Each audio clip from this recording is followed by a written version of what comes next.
What's good, everybody? It's your brother Mad Black, the most dangerous and the most toxic black man on the internet, and I am black up in your face again with some more pro black commentary.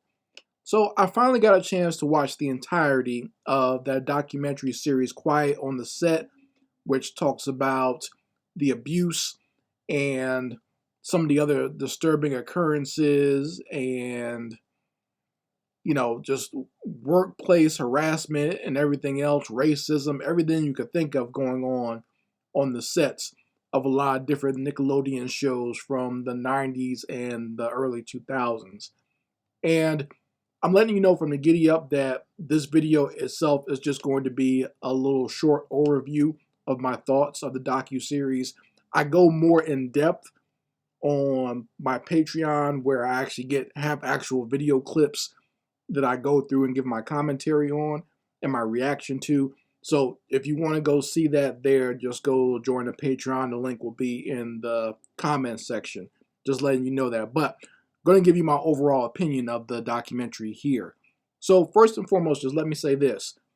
A lot of the shows that they were talking about on that docu-series are shows that I didn't really know much about because I had stopped watching Nickelodeon by that time. Okay, I was a child during the 80s, so I remember when Nickelodeon first started. I remember when I used to watch shows like, You Can't Do That on Television and Double Dare and Today's Special and Pinwheel. Like, I remember all that stuff when I was a kid and going into, being a young child to like a teenager. I remember some of those shows like Hey Dude, Clarissa Explains It All, what was it, Pete and Pete, or some of the other shows that they had. 15. I remember those shows when they, first aired, and then that's kind of like when I stopped watching Nickelodeon, at least for the live action shows. I still watch the cartoons, of course. So, I remember that time, but I didn't really get into stuff like that they were showing on this docu-series, like all that and whatnot. So, you know, I was aware of those shows, but I didn't watch them. So sitting there watching this commentary, and this docu series, I was very disturbed by a lot of the things that I saw. Like I believe in myself anyway that as an adult, if I had seen some of the content that they had on these shows, it would have set off my warning alarms. You know what I mean? Because like in this docu series, they showed a lot of the adult sexual jokes or pornographic jokes or whatever that they had on some of these shows. If I had seen that when I was a teenager going into adulthood, I've been like, what in the hell do they have these kids watching? Because there was a lot of stuff on there. I'm like, damn, they allowed this to be on TV, right? So, that was one of the main disturbing things that I saw on the documentary.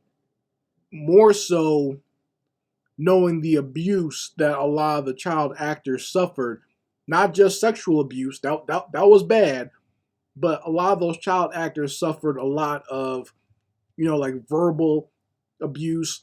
They have a lot of anxiety and fears about their career because, they talked to some of the black ones.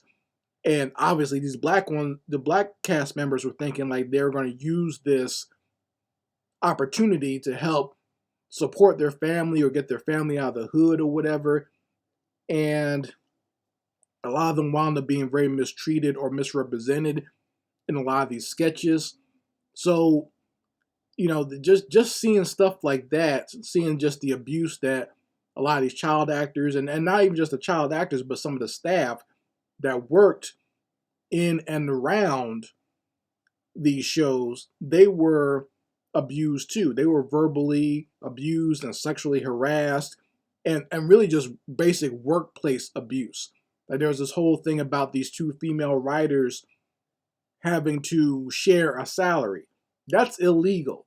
You cannot do that. I don't care if you're Nickelodeon, Disney, whoever, that's completely illegal and they should have been reported for that immediately. But these women were so desperate to have a job and thinking they were living their dream by getting a job working at this studio, they let the shit fly. You can't do that. All right, people need to be reported for that because that's obvious discrimination. You're not doing it to anybody else but the women. It's grounds for a discrimination lawsuit, and Nickelodeon should have been sued out of their pants for that. Okay, so that those were interesting enough and terrible enough, and then when you get on to like the sexual abuse from some of these child predators on set, that's when you really get down watching this series. I'll say that. If you haven't seen it, go check it out, but I'm just warning you, that's going to, it's either going to make you sad or angry or both. For me, it made me extremely angry, and not just at the predators. What was making me angry was these parents. Because some of these parents, either they are boo-boo the fool, or they were just so desperate or living vicariously through their children, wanting their children to be famous. They let all types of stuff go by and didn't lay hands on anybody.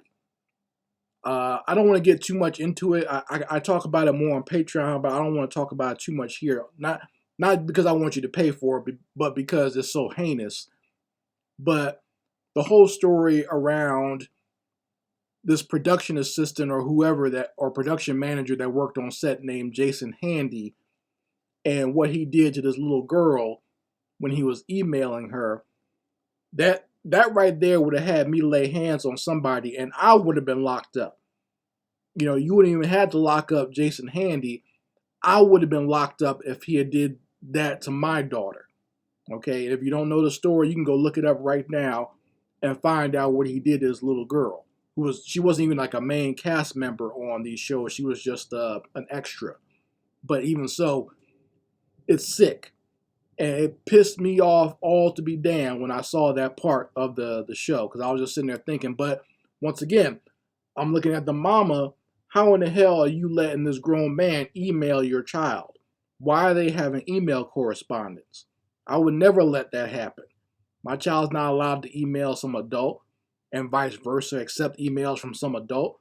So, in a way, the mama let it happen. And when you think about some of the abuse that these kids suffered, a lot of it had to do with there's no fathers there, right? Some of these people had their father, but for the most part, I noticed there weren't a lot of fathers or father figures in these equations. That's what left them open to a lot of these abusers.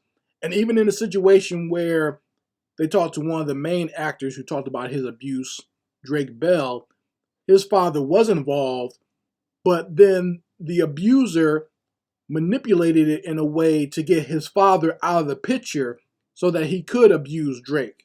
You see what I'm saying? Like he got Drake to mistrust his father and what his father was doing with his money, so that Drake would get into the custody of his mother, and his mother wasn't watching him, and basically it allowed this guy to abuse him. So a lot of times when you have these fathers, because the father knew something was going on, he's like, I don't like this guy around my son. Don't let him around my son. But the mother was so damn ignorant and thinking this was going to be a great opportunity for her son. She allowed this scumbag basically to groom and molest her child, right? So the absence of father figures and the absence of just fathers in general in this story is a big part of it. They don't come out and say that, but I noticed that right off the bat. I noticed that immediately, that I say, I don't see too many fathers here, because I know a father, if someone's acting weird towards their child, they're not going to allow that. They're not going to allow their daughter, their little 12 and 13-year-old daughter, to be emailing a grown man. They're not going to allow their daughter to be in skits where they're making it look like they're getting a money shot on their face and whatnot.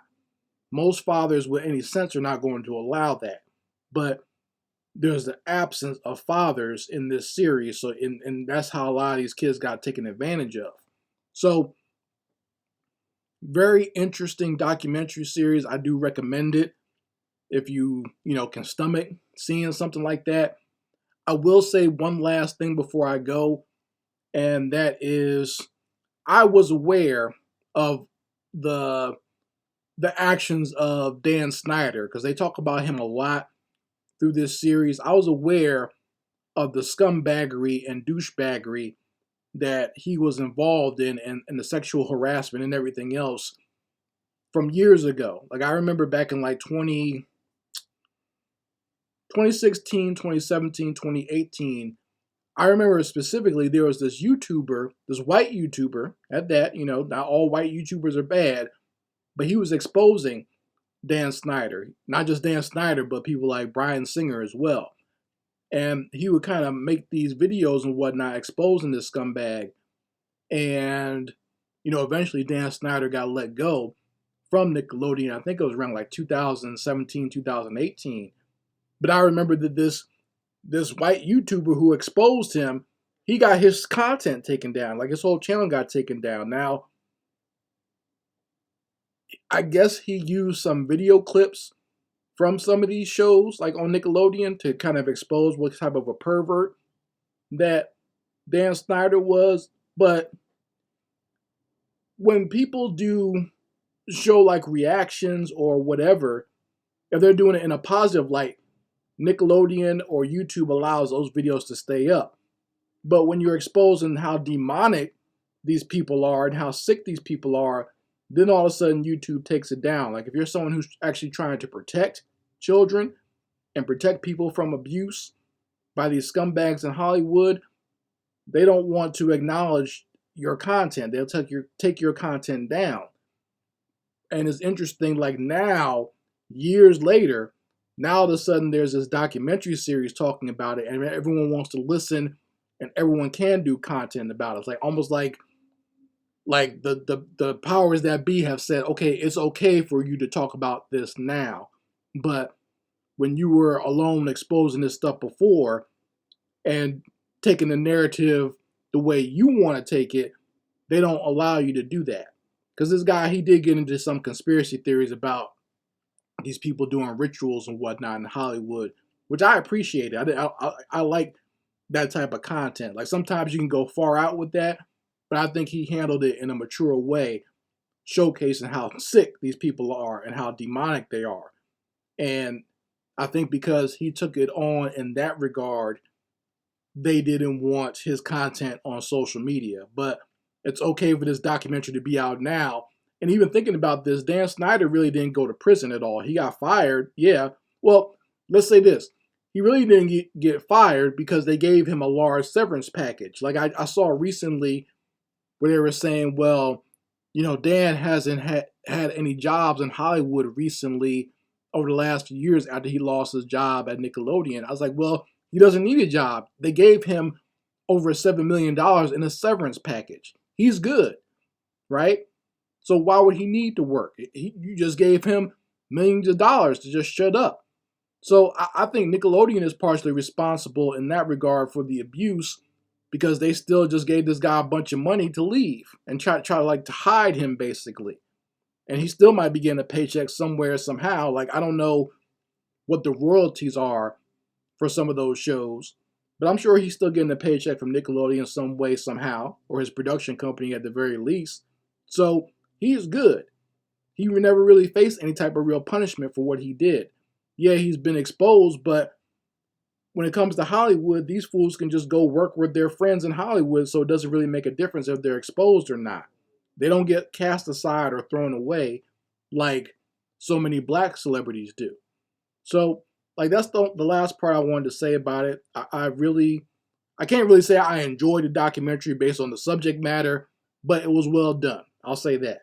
I wish they would have went a little bit deeper into certain things, but I understand because it's done by a major network, they don't want to get sued based on some of the accusations they make, right? So, I mean, you folks can let me know how you feel about it. If you got a chance to see Quiet on the Set, let me know in the comments. I'd like to hear your opinions on it. And please, please, please go watch the Patreon version of the video, because like I said, I was able to go more in depth, give my commentary, show you actual video and audio, so that way it's not just me talking. You get to see what I'm talking about. So go check that out now, and once again, the link will be in the comments section. Anyway, folks, this is Mad Black, and I will be back with my foot on the devil's back.